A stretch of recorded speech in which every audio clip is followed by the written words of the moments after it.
परम पुरुष भगवान की अहेतुकी कृपा से देवताओं में कोई घबराहट नहीं थी, क्योंकि अमृत पान कर चुके थे। नवीन उत्साह का संचार, विविध प्रकार से दैत्यों और देवताओं का युद्ध हुआ। बलि ने कहा, इंद्र, जो लोग काल शक्ति की प्रेरणा से अपने कर्म के अनुसार युद्ध करते हैं, वो जीत और हार, यश और अपयश और मृत्यु इनकी परवाह नहीं करते। इसी से ज्ञानी जन इस जगत को काल के अधीन समझकर ना तो विजय होने पर हर्ष से फूल उठते हैं और ना तो अपकीर्ति, हार और मृत्यु होने से शोक के वशीभूत होते हैं। तुम लोग तत्वज्ञानी नहीं हो, इसलिए फूल रहे हो कि अमृत पी लिया है। तुम लोग अपने को जय पराजय आदि का कारण कर्ता मानते हो, इसलिए महात्माओं की दृष्टि से तुम सोचनीय हो। हम तुम्हारे मर्म स्पर्शी वचन स्वीकार ही नहीं करते, फिर हमें दुख क्यों होगा। प्रहलाद पुत्र विरोचन, पुत्र बलि, इतने महाभागवत है। सुखदेव जी कहते हैं, वीरवर बलि ने इंद्र को फटकारा। बलि की फटकार से इंद्र कुछ झेप गए। फिर वीरों का मान मर्दन करने वाले बलि अपने धनुष को कान तक खींच खींच कर बहुत से बाण इंद्र को मारे। इंद्र का अत्यंत तिरस्कार किया, पर इंद्र मरने वाले तो है नहीं, क्योंकि अमृत पी चुके हैं। भगवान ने दैत्यों को अमृत क्यों नहीं पिलाया, मेहनत करवाई? क्योंकि उनको पता है कि इनके पक्ष में मृत संजीवनी विद्या जानने वाले शुक्राचार्य हैं। एक भी दैत्य मरा नहीं रहेगा, जहां मरता मृत संजीवनी डाल देते हो। देवताओं के पास ये थी नहीं, क्योंकि दैत्य गुरु शुक्राचार्य जी को ये पता थे, दूसरे को पता नहीं है। तो इसीलिए भगवान ने विचार पूर्वक कि इनके पास मृत संजीवनी विद्या है और इनको अमृत पिला देते हैं, दोनों समान हो जाएंगे। देवराज इंद्र और बलि का बहुत समय तक युद्ध हुआ।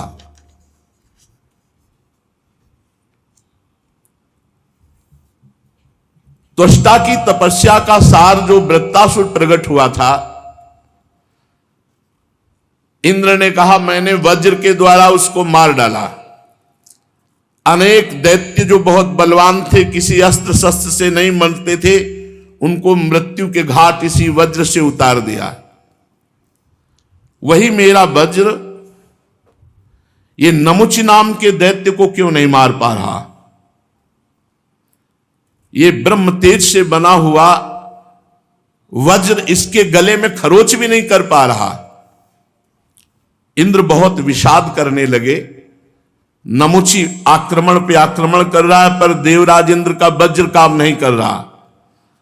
तो आकाशवाणी हुई कि ये दानव न सूखी वस्तु से मरेगा न गीली वस्तु से। इसे वर मिल चुका है,